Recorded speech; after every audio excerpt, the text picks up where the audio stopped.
into another edition of the Throwing Chairs podcast. This is episode 13 of season 2 of TCP. Got a lot to talk about once again. 2 games, a loss, and a victory on the road for the Indiana Hoosiers.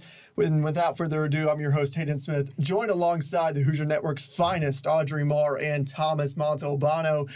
Guys, it was a long week for Indiana. There was a lot of ups and a lot of downs for the Hoosiers. But before we get started, we're going to get this episode of TCP started as we do every episode of the Throwing Chairs podcast, and that's with our icebreaker of the day. We talked about this a lot, at least Thomas and I did, in the car ride up to Ohio State. Give me your top 3 favorite movies of all time and just pick a genre and then go from there. Top 3. Thomas, I'm going to go straight to you because I know you've thought about this. Yeah. Like you just said, we had this conversation, less than 48 hours ago, so I have a little time to prepare for this. I'm going to go with comedy. I've been on a comedy wave over the last week with Meet the Parents and Meet the Fockers, if you've been following my Twitter. And honestly, I'm going to stick that in the top 3 just because it's fresh in my head. Both of them? I'm going to do both just because I don't want to pick one. But, I was laughing the entire start to finish of those movies. They were hilarious. I found out there's a third one, Little Fockers. My internet is back if you've been following my Twitter, so should get to that tonight. Yeah, I'm very excited for that. So I'll go with the Fockers. And then the other guys I think is hilarious with The Rock and Mark Wahlberg. Of course, Will Ferrell. The Rock has a small part in that, but Will Ferrell and Mark Wahlberg, that movie is so funny if you guys haven't seen it. And then probably number 1, this has always been a favorite of mine since I was a kid, but it's not on everybody's radar, but Dodgeball. Dodgeball has always been one of my favorites. Yeah. I love that movie so much. Ben Stiller, White Goodman. Ben Stiller just in general is one of my favorite comedy actors. So those are probably top 3 as of right now. Good picks, Thomas. Good picks. Audrey, let's go to you. I got the short end of the stick because you guys talked about this before the game, and I was not a part of this conversation. Fair, I put this in the rundown earlier this morning. You all had very ample time. This afternoon. It's not there. Okay, anyway. But I don't know if I can pick movies right now because I feel like movies take a lot of thought, which I didn't have. But I always love a good Marvel movie. So I'd say. Look, I don't even want to. I'm wearing this sweatshirt. I love Marvel so much. This the entire ride, going to pick you up the entire time we talked about Marvel movies. We could have gone the entire ride, quite frankly, but that would have been. I would have talked about that the entire car ride. But oh my god, I can't believe we didn't ask. Because I asked Ryan when Ryan got in the car. I'm like, Ryan, are you into Marvel movies? And I guess I just didn't ask you. That's insane. I wish I did. That's my fault. No, you're all good. But yeah, I love Marvel movies. I'd say like action. I'd have to go. Genre, I'd have to go with some action. I like some thriller and comedy too. If I had to pick, I can't pick 3. What about top 3 Marvels? Top 3 Marvels is a good question. I'm interested about this now. You know, like my sister and I, the 3 of us could just talk Marvel the whole time. He's just staring at me. I'm scared. But my sister and I, we watched through all the movies during COVID. A surprising one for me was Thor Ragnarok. That's a good one. Yeah. I might just have to go with the solid Infinity War and Endgame. Those were crazy. Those were so good. Simple enough. Yeah. I loved Iron Man too. Are you a Spidey fan? No Way Home? Yeah, I wouldn't say those are my top though. No Way Home was definitely good. It's understandable. I can get behind that. Mm-hmm. Captain America. Second one. Winter Soldier. Yes. Yeah, second one. Question. That's up there. Yep. Yeah. That's like 5. I just picked like 5, so I think I'm done. Good enough. I mean, that's kind of how we roll here in TCP anyways, at least how we have the entire season.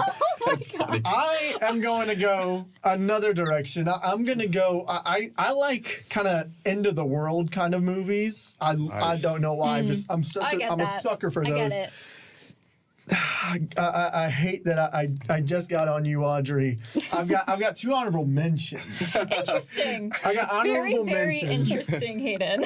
My 2 honorable mentions. This is an end of the world movie. If you really think about it, WALL-E. WALL-E is 100%. I like it. It's 100% an end of the world movie. Because obviously they have to leave planet Earth because all the trash is piling up. So I've got WALL-E on honorable mention and I Am Legend. I need to see that one. I haven't You seen haven't? that. No, I know all about it, but I haven't actually sat down and watched it. I know they're coming out with a second I Am Legend, and I can't wait. I'm just very disappointed in which direction they're going to go because there's an alternate ending. Sorry, spoiler alert. I won't go any further. But my top 3 favorite movies, end of the world genre, is 2012. There's no that's a question. good one. That's a 2012 good is one. easily one of the greatest movies of all time. The Day After Tomorrow, if any of you have ever seen that before, and then Interstellar. I mean, Interstellar for me is easily a top 10 movie of all time. I need to watch it. My sister gets on me. Oh, you That haven't right seen there. I need to see that Interstellar? shot right there of your face. Wow. That was so funny. I might get kicked out of this podcast room in a Oh, second. you have to watch it. It throws your head for a loop the first Yeah. time you watch it. I'll The have to second do it. time is where I really start like realizing things. I saw it once and only once for the first time, like at the beginning of last year, and I loved it. But everybody I talked to says the same exact thing. You have to watch it again, and then you'll really get it. Yes, you'll really start to understand actually what is happening because like it throws your head for a complete loop, and you're like, what is going on? Wow. Okay, so that was a great first segment. Let's get into the talk about Indiana basketball, guys. First off, let's just take a really brief overlook of the game that happened last Saturday against the Penn State Nittany Lions. Indiana came into that game on a high note after defeating Iowa a couple days before and had a solid first half, led and then completely lost it in the second half and lost to the Nittany Lions 85-71 for their first quad 3 loss of the season. Just quick takeaways of what you all saw in that game. Yeah, I think it was really just about who was more ready. And I think with Penn State coming off of that Rutgers win coming into the game, I think that showed Penn State was pretty much on a hot streak, and they were pretty consistent in showing that. And you could argue that that second half was one of Indiana's worst halves played all season. I think they just looked very disconnected. And, I mean, you have to think, you're coming into this game with the question, you hadn't had really Malik Renew at practice all week. Yep. You hadn't been at full strength since November. And you hadn't, especially with Xavier Johnson, he was most definitely out.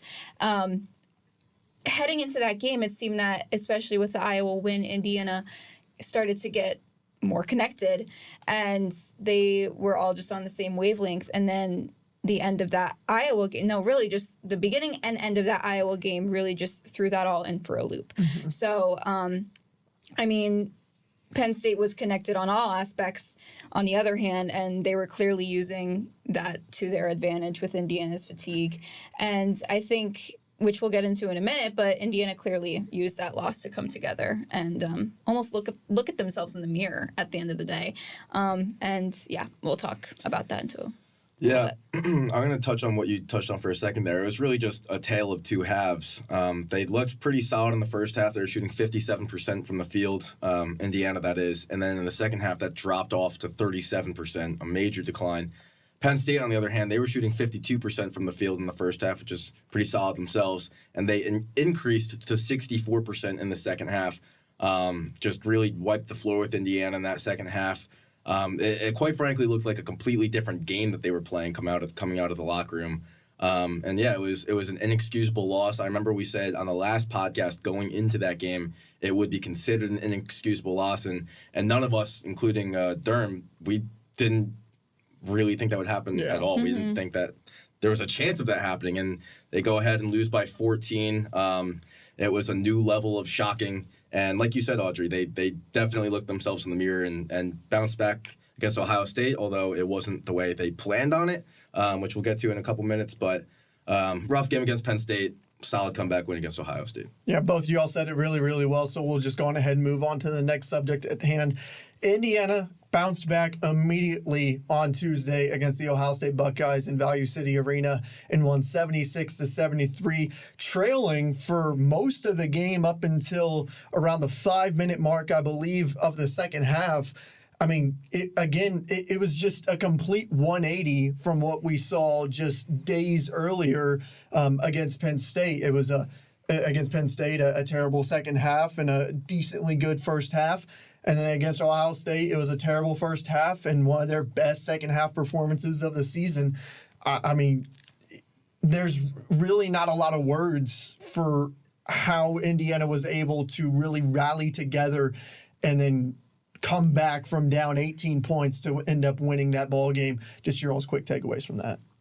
Yeah, I think you said it best. I mean, you're down 18 with just 1 minute into the second half, and to bounce back like that, Indiana clearly needed that. And Thomas, you had heard Trey's halftime speech coming out of the locker room, and it seemed that in that moment that the team collectively just came together and got on the same level coming out of halftime. But it almost seemed that Trey Galloway and Malik were on a higher level than that, and they decided to just go way of a level higher. That did not make sense. But, I mean, for them to combine for 35 of Indiana's 47 points just shows what they mean to this team. And they are truly the two that have been leading them down the stretch in these last couple of games, in my opinion. And I think that especially in that moment, I mean, you really need someone to bring everybody together. And Trey Galloway, he did step into that leadership role, and the team clearly needed it. And shown by the result, they responded. Yeah, I'm just going to touch on hearing Galloway's halftime speech. That was very, very cool. I wish we got to do that every single week. That was just an accident, if you will. I was leaving the press room, grabbing a drink of water, and the team was running out of the tunnel, and Galloway stopped the guys right before and just told them, what are we he asked them, like, what are we playing for? We got to play with the purpose, and the most important thing he said is we're still capable of winning that game. And that motivated me, and I wasn't even part of the huddle, and I immediately came back and told you guys, and that was really encouraging to hear, especially they were down 13. But I have to say, coming out of halftime, they immediately gave up a 5-0 run and went down 18. And so it was looking even bleaker than it had at half. But like you said, Audrey, Galloway took the reins.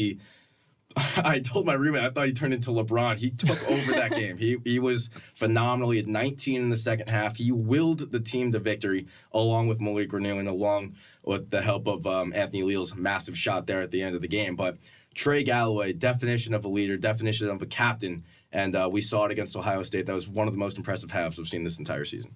So we started off this episode talking about movies. Is it fair to call Trey Galloway Captain America now? That's great. I mean, he might as well be after that motivational speech that he had at halftime. It wasn't just random talk. He meant every word that came out of his mouth, and I feel like that's just the type of captain and player that he is. I don't think he takes that role lightly, and especially him and Anthony Leal. I mean, they are really the two. I mean, with Xavier Johnson out there, they're the only two players on the court that knows what it means to wear an Indiana jersey, and I think that they just really stepped into that role at the end of that game, and obviously, Hayden, I'll let you go into it. Yeah, I mean, you guys are exactly right. Trey Galloway, he was most definitely my MVP of the night for Indiana. I mean, yes, Malik Renew had, again, an incredible game at that, scoring 26 points and grabbing... That's not 9 rebounds. He had 14 rebounds, excuse me. It was his second double-double of his career and his first against a major opponent. The only other one that he had, I believe, was against Morehead State earlier in December.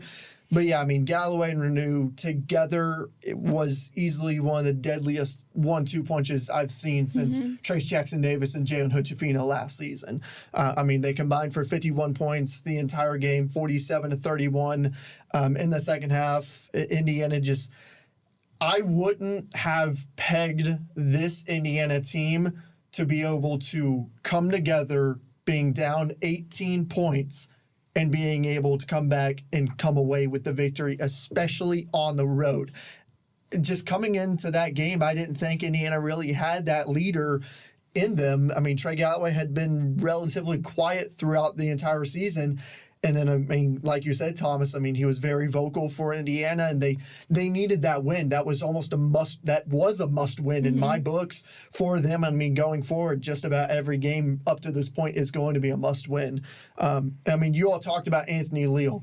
I mean, he hit easily the biggest shot of the night, and I even tweeted about it.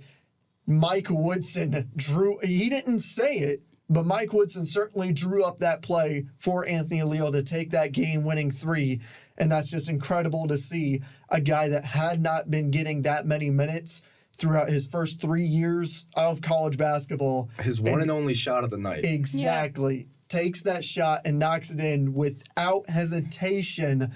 I mean, that's just how Anthony Leal is. And nothing but that. I don't think it's wrong to say that Hoosier fans might have been getting a little bit of deja vu to that certain Purdue game just a couple of years ago, but yeah, definitely a massive, massive shot. And the other thing with Leal, you mentioned playing for the front of the jersey every single time, or not every single time, but this past game and then the Anthony Leal game, quote unquote, I think it was the Iowa game. His number one quote was, "I'm just playing for the name on the front of my jersey, and I'm just living the dream." And that's the epitome of Anthony Leal, is that senior leadership that we've seen really the entire season, whether he's on the court or off the court. And it was just a very impressive performance from Anthony Leal, even if it wasn't necessarily in the scoring aspect. There was a lot that we saw from Indiana in that game on Tuesday, guys, but what was really that one big thing that you took away from that game and you thought, okay, this made me feel a little bit better moving forward? I think personally for me, and Trey Galloway had said it was maybe after Iowa that he said that Indiana just really needed to come to, no, it was after Penn State. The issue was that Indiana was not all five on the court at the same time. And I think the biggest thing that I took away from this game, and especially, I don't know, I kind of saw it more than I usually would because I got the chance to cover the game from the floor as I was filming it. But being right by the bench, you can really see the heart of this team right now.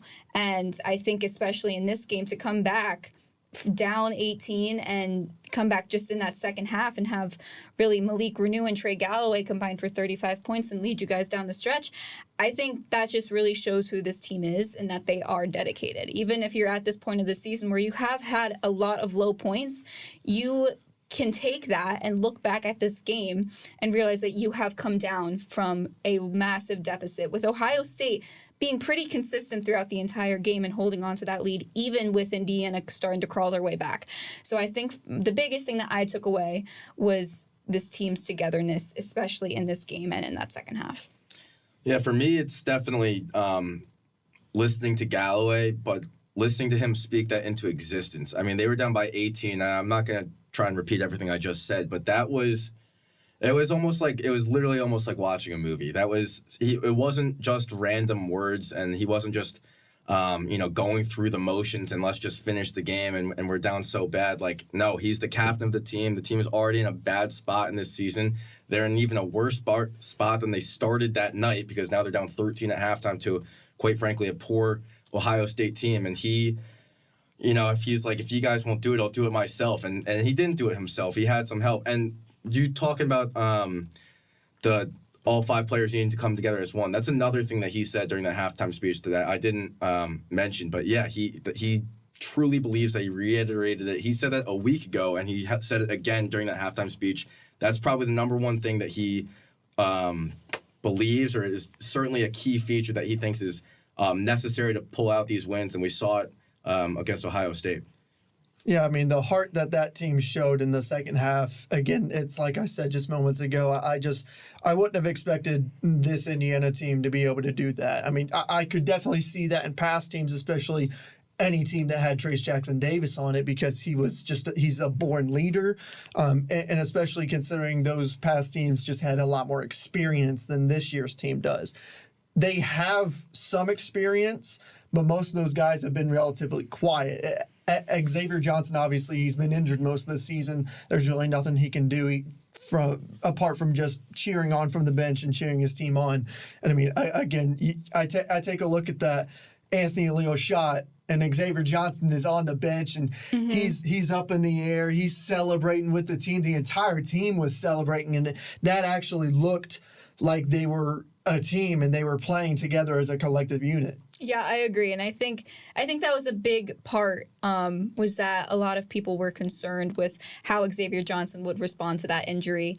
And I think that him still being the first player on the bench, pretty much there, always in the center of it, and to always be there for his team in the huddle and just to still have that role. I think his mentality right now is a lot better than his first injury was, personally.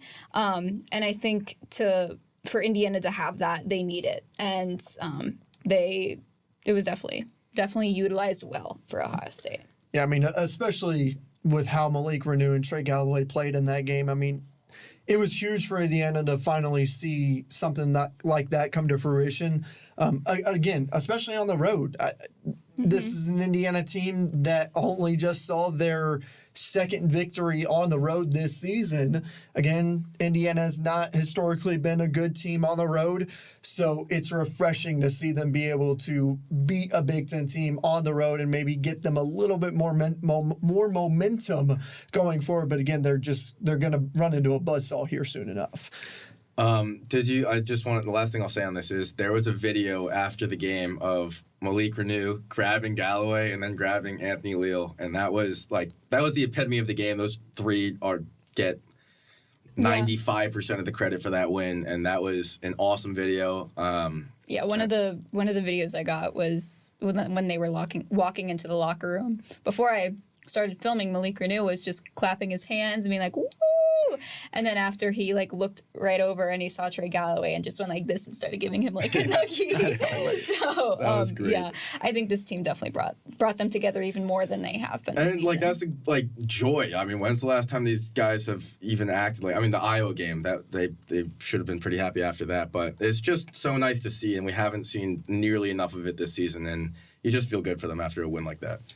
And we talk about the questions that we've had so far this season. Well, Indiana fans have questions of their own, and they've sent them into us here at TCP, and we're going to answer a few of them right here, right now. The first one that is up, should Anthony Leal start the rest of the season?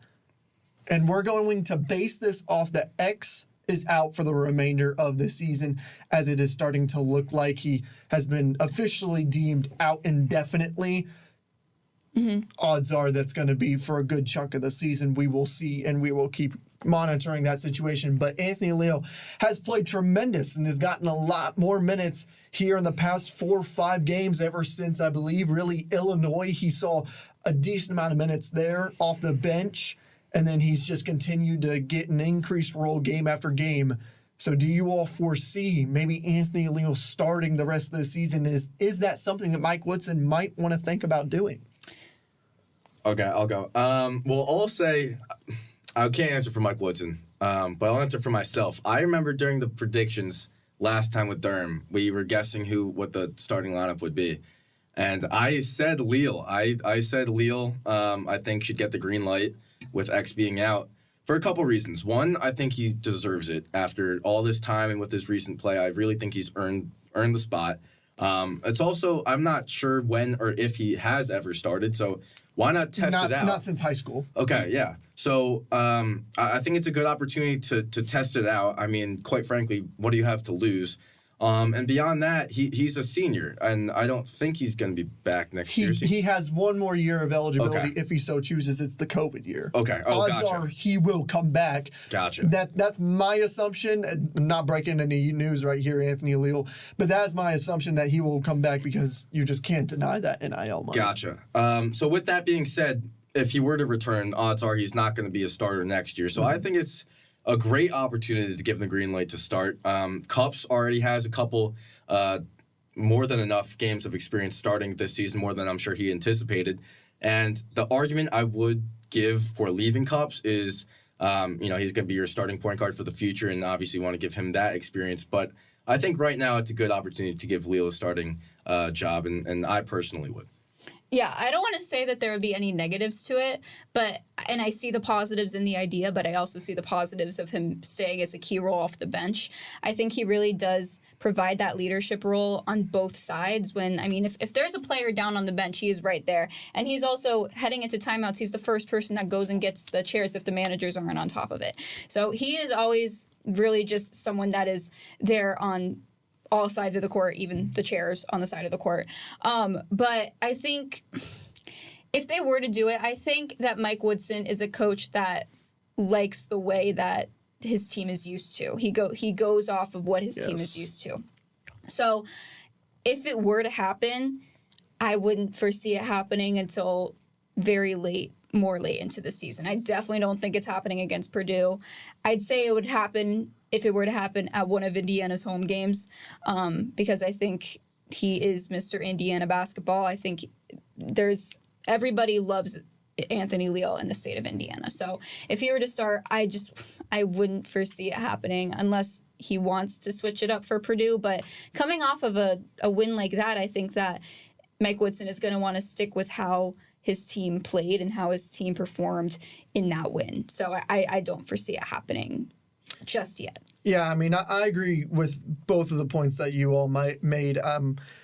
Anthony Leal has been a great bench piece for Indiana so far this season. I do foresee him sticking with that role and just being that sixth man off the bench, but he's going to get those starter minutes. Mm-hmm. So it's going to be like that phantom starter off the bench, and that's the role that Anthony Leal's really going to play. I mean, Cupps has been solid. I mean, I saw he's in one of the most efficient three-man lineups in the nation with himself, Khalil Ware, and Mackenzie Mbako. Those three, whenever they're in the game at the same time, they've been the most efficient in the nation, among one of the most efficient in the nation. So there's really no reason to go away from Cupps. He's been solid all season long. I think he's starting to get a lot more comfortable. It's just taking him a little bit of time.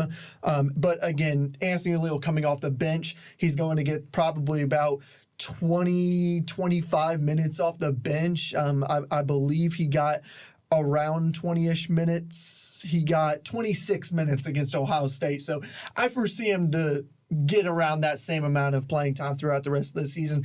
And in the short amount of time that he's gotten these minutes, he's gotten a lot better at defending the basketball. He's one of the hardest workers out there on the court, on the defensive end. He's always shoving around, just trying to get around screens, defending at such a high level. I think he's really improved in that aspect. And again, on the offensive end, we've seen what he can do and what he is capable of doing.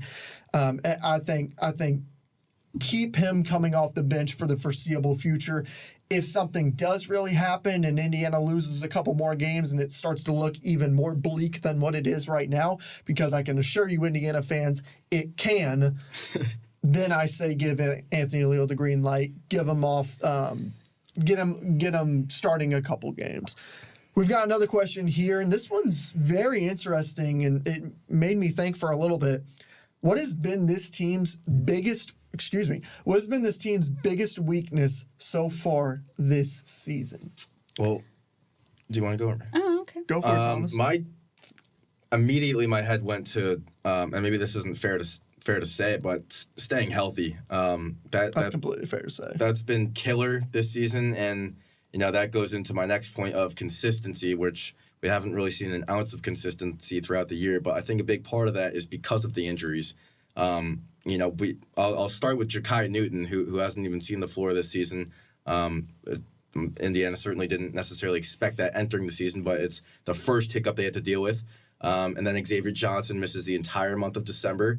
Malik Renew missed. I'm blanking. Malik Renew dealt with an injury this season. Khalil Ware missed at least a game or two this season, and on top of being tweaked in the middle of a game, another game, and then Xavier Johnson gets hurt again, and it's just. And these are starters that we're talking about, and key pieces for this team, and it's really hurt them. And it's unfortunate they haven't really had a chance to play to their maximum potential, especially coming into a season with 10 new faces, losing 4 starters from last year. It's honestly unfair, but at the same time, it's basketball. Injuries are a part of it, and it's what happens. You got to adapt and overcome, and unfortunately, Indiana hasn't necessarily been able to do that this season. But at the same time, they've dealt with a lot of injuries. It hasn't necessarily been one guy or one severe injury. It's been a lot of people. So that's, in my opinion, their biggest weakness. But it happens. Yeah, I'd say one of the biggest weaknesses for Indiana is staying composed. And, I mean, you see it especially in their away games, is that you have these moments where these teams will get a lot of motivation and start going on hefty runs, and then Indiana just will not be able to have any offensive stops or even get any offensive production in any sort. And I mean, I think they started that in Ohio State. I think that was a good start, even though there's 8 games left now in the season. But another thing, especially for me, is Indiana's perimeter shooting. And for the teams it says on here that the teams average around 8 3-pointers a game. But 8 3-pointers attempted or made? Made. Oh, okay. Yeah, so 8 3-pointers made per game. But you think of it, you see pretty much all of Indiana's issues, a key part of Indiana's issues in their games that they have lost is their 3-point shooting. I mean, these teams will make like 12 3-pointers a game.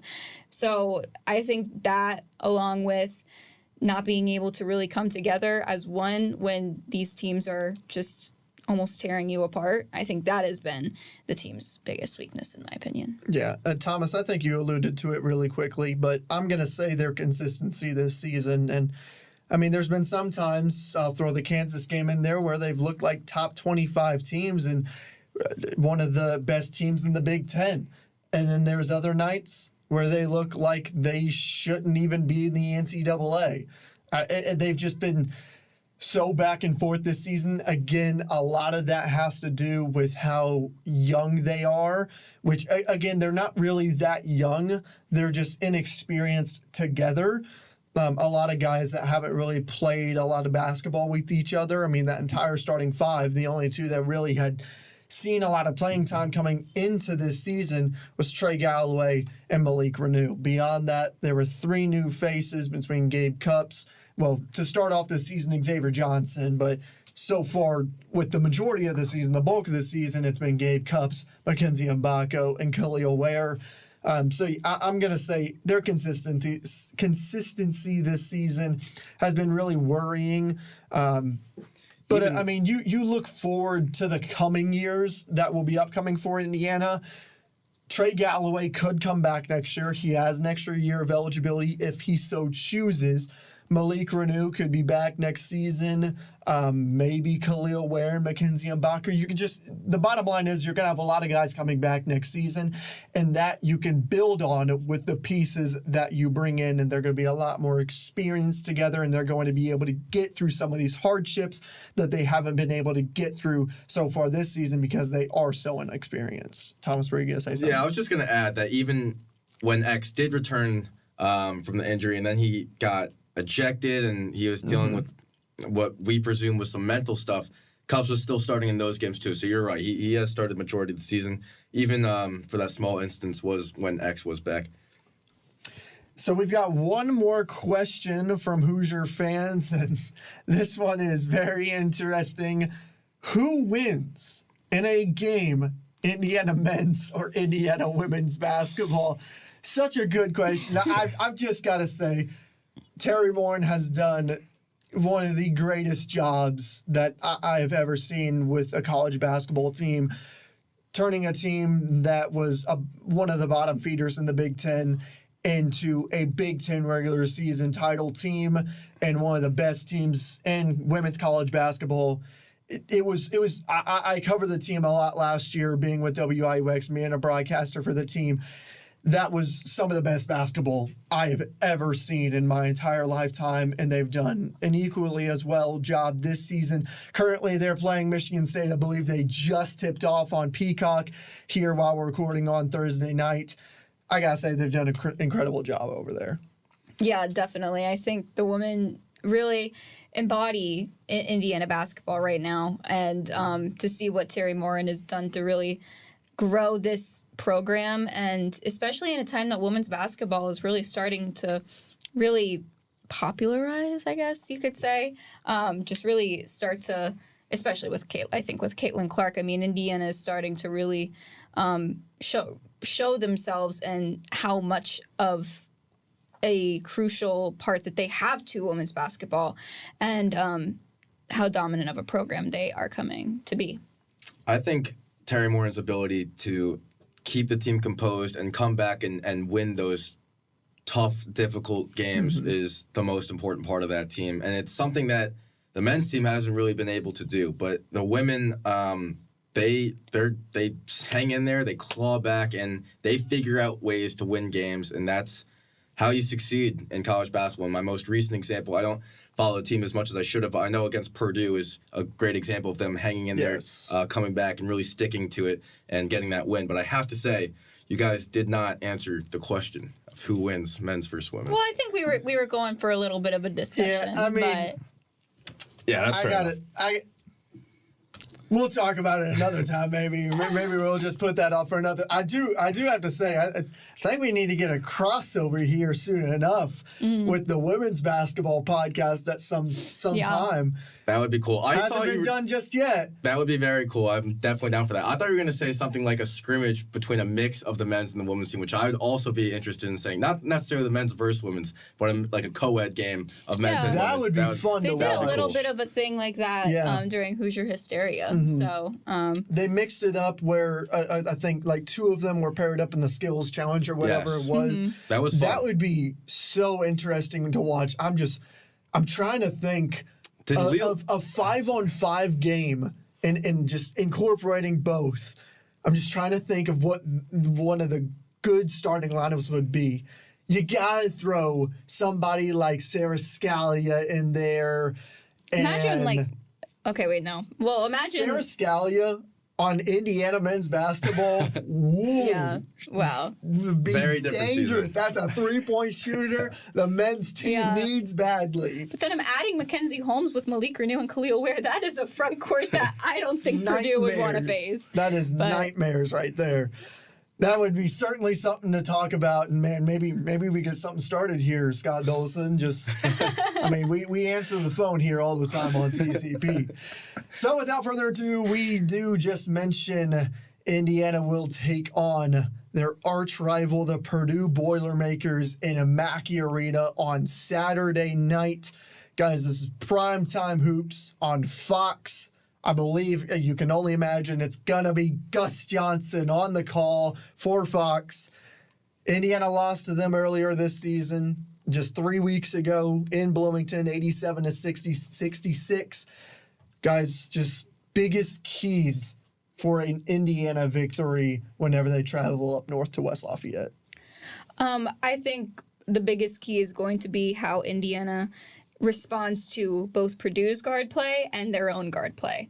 It's going to be another Trey Galloway game. It's going to have to be another Trey Galloway game.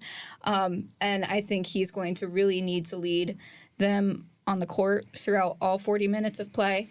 And another thing is staying composed because they're the number 2 team in the nation for a reason. So, they're going to be and they're on their home court. Especially that atmosphere. That atmosphere is it's going to be a blackout. Assembly Hall as well, though, as an atmosphere as your home court. It's something that Indiana is definitely used to. So I think just staying composed because, you're going to have Zach Edey in the paint, and then you're going to have Fletcher Lawyer possibly having another good game like he did in Indiana. It's going to be very interesting to see how Khalil matches up with Zach Edey again in this game. Yeah, I'm going to touch on that last point that you just said. I think the biggest key is guarding the biggest guy in the nation. Zach Edey is such a dominant force. Indiana had their hands full with him last time. He was fantastic. Indiana really had no response for him. Khalil Ware, I believe he was scoreless in the first half of that Purdue game last time. He ended with 5 points. The biggest thing for me is going to be that matchup, the Zach Edey, Khalil Ware matchup. How well can Ware control Zach Edey? You got to watch the foul trouble. That's going to be very important. Malik Renew included in that. But yeah, it's going to be a difficult matchup for Indiana. You mentioned the guard play, and I think you nailed it, and I won't add too much on that. But yeah, Indiana's going to have their hands full. Purdue is a phenomenal basketball team. They've been performing very well all season. They're fantastic at home. But Indiana, anything is possible. And Indiana won there last year. Obviously, it was a much different team, and it's much different circumstances this year. But with a rivalry game like this, anything is possible. And Indiana, if they can come prepared, they are capable of winning the game. I think in this basketball game, you know what you're going to get from Zach Edey. He dropped 33 points and 14 boards against Indiana just 3 weeks ago in, I believe, 36 minutes of basketball. You know he's going to go off for 20-plus points, and he's going to get his double-double, and he's going to be a dominant force. You know that's going to happen, and there's really nothing you can do to stop him. No matter what Khalil Ware does, he's going to get his own. So I say you let him get his own, and then you just defend all four other positions as hard as you can. If Zach Edey goes off for 40 points, but no other player scores more than 10 points, Indiana's going to win that basketball game. Because Zach Edey had 33 points against Indiana. That's awesome. After that, Fletcher Lawyer had 19 and Lance Jones had 17. If you can shut down those guards between Fletcher Lawyer, Braden Smith, and Lance Jones, you are going to win that basketball game. That has been a key for every game that Purdue has played so far this season, and they've lost. It's really been that Zach Edey has gotten his own, and everybody else just hasn't been able to keep up. If you can do that, Indiana is going to win that basketball game. But again, you just have to be able to convert on the offensive end. It doesn't matter what you do defensively. If you can't score on the offensive end, especially in that environment like Mackey Arena, Indiana is not going to have a good time. When was the last time Indiana won 2 straight seasons in Mackey Arena? Just a real quick question here. It's been a while, I'll say that. Because Indiana won their last season thanks to 35 points by Jalen Hood-Schifino. They're looking to make it 2 years in a row. Wild guess. I'm not going to have an accurate guess. Mine will be wild. It'll be a random year. Yeah, I'm going random. I'm going to go, for the sake of trivia, I'm going to go 2007. I don't know. I was going to go. I had 2008 in my mind, so. Okay, I might have thrown this one a little too far. It's been since 2012, 2013, the last time Indiana won 2 straight at Mackey Arena. So after that real quick piece of trivia, let's get into our final 2 segments, player or players to watch against the Purdue Boilermakers this weekend. I was thinking I was going to go with my same pick for the last Purdue game, but I am going to switch it up. And I think the clear answers for this game have to be Trey Galloway and Khalil Ware. But I'm going to go with Anthony Leal for this game because, I mean, this is a time in the season that Anthony Leal, like you said before, Hayden, is getting starter minutes at this point. Which I'm assuming he's going to come off the bench. I think in a time that Purdue is 100% going to go on to some big runs that Indiana might be down for Anthony Leal to come off of the bench and possibly bring a spark and bring that extra leadership role along with Trey Galloway, I think he is another person that knows exactly what this means, what this game means. And to play it in Mackey Arena, I think will be definitely interesting to see how Anthony Leal does that. I'm going to go with the first 2 people you said, the obvious ones, Trey Galloway and Khalil Ware. I'm going to focus on Khalil Ware, though. I just mentioned he had a pretty poor performance last time against Purdue, and I'm sure that's in the back of his mind. I'm sure he's come to learn what this rivalry means between Indiana and Purdue, and he wants to make his stamp on it. And beyond all of that, Indiana is going to need him, plain and simply. If he doesn't play, I don't think that's a possibility, but he did get hurt there at the end of the Ohio State game, and I'm not sure how he's doing. I will say, when I was down on the floor before filming the game, Khalil Ware was set to come back into the game. I don't know if anybody saw that everybody on the team was yelling sub right before Ohio State got that final possession. It was Khalil Ware. He was set to come back in. All right, great. So assuming Khalil Ware is 100% good to go, he's going to be my number 1 player to watch. He's going to be matched up against Zach Edey. And he's going to need to have a strong performance if Indiana wants to win. He didn't last time, and they lost by 20-something. And 21. And that's all I'll say about Ware. Galloway, obviously, he's having a phenomenal stretch right now. He's playing with a fire lit underneath him, and you can only imagine that fire is going to grow even stronger against his arch rival in Purdue. I'm going to go with Captain America himself, crazy man Trey Galloway. They are going to need him. He is a big reason why Indiana went on that early run in the second half. Whenever the game was here in Bloomington, he ended up with 17 points and 5 assists, along with 4 rebounds. They're going to need a huge game from him. Trey Galloway is going to be expected to play 35, probably nearly 40 minutes in that basketball game. They're going to need him. And I mean, if you can get a Kansas-style Trey Galloway, crazy man Trey. Or second-half style Ohio State. Second-half style Ohio State. Indiana's going to have a good day. So final thing before we wrap things up. Predictions for this weekend against Purdue. Audrey, we'll start with you. Oh, come on. Wow, I'm rhyming all over the place. I couldn't keep it going. I couldn't keep it going. Okay. I do think that for a majority of the game, or for some of the game, Indiana will keep it close. I think that's just the type of game it is. It's a rivalry, and any set game like that is set to be close. In the end, I do think Purdue is just way too dominant right now. This is off of my head. I haven't even thought of a score yet. So I'm going to go with Purdue 75-61. 75-61, Purdue wins by 14. Can I mention really quick also? This is not Purdue related. You don't get multiple score Audrey, predictions. You know what? This is written down, so it is written down right somewhere. So this is not just off of my head. But I did say 76 to 71.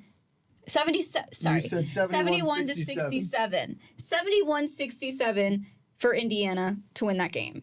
And I was the only one out of us to pick that. Wait, what was this? What was 76-73 was the final. Okay. But Why did I think I thought I said 76 to 71. Sorry. I did not need to mention that. You definitely won the score prediction last time, 100%. And I was the only one out of everybody to pick Indiana. So. I questioned how you could possibly pick Indiana Thomas. in the car last time, I remember, and I was definitely proved wrong, which I said I was glad to be proved wrong too. Purdue. I'm going to go a little bit more damage from Purdue in this game. I'm going to go 83-67 Purdue. I think the first half might be a little close. I think it'll be within 10 in the first half, but the second half, I think Purdue is just going to continue. And just, I think they're going to, I don't want to say easily handle Indiana, but I think they're going to handle them. They're going to do what they do best, just play. Shooter takes the open shot. If not, get it down to Edey, let him do his thing. And if they follow their game plan, it's been a pretty flawless game plan throughout the season, and I imagine it will be again on Saturday. So I'm going to go 83-67 Purdue. I'm going to say Indiana's going to have a much better game than they had here in Bloomington. I think they're feeling relatively good after this Ohio State game, and I think they figured a few things out. As long as they can get a healthy Khalil Ware and he can stay out of foul trouble and can stay in the game as long as Zach Edey does and just defend straight up, I think Indiana makes this one a ball game. But I'm still going to go with Purdue. I'm going to go a lot closer than you guys, though, and I'm going to say Purdue wins it 74-68 over the Indiana Hoosiers. A lot closer of a game than what happened in Bloomington. And that'll wrap things up for this episode of the Throwing Chairs podcast. We'll see what Indiana does in West Lafayette, and we'll get back to you all next week. Be sure to follow the Hoosier Network on all of our social media platforms to stay up to date on Indiana basketball. Until next time, alongside Audrey Marr, Thomas Montalbano, I'm Hayden Smith, hanging up the phone on this episode of TCP. Have a great day, Hoosier fans.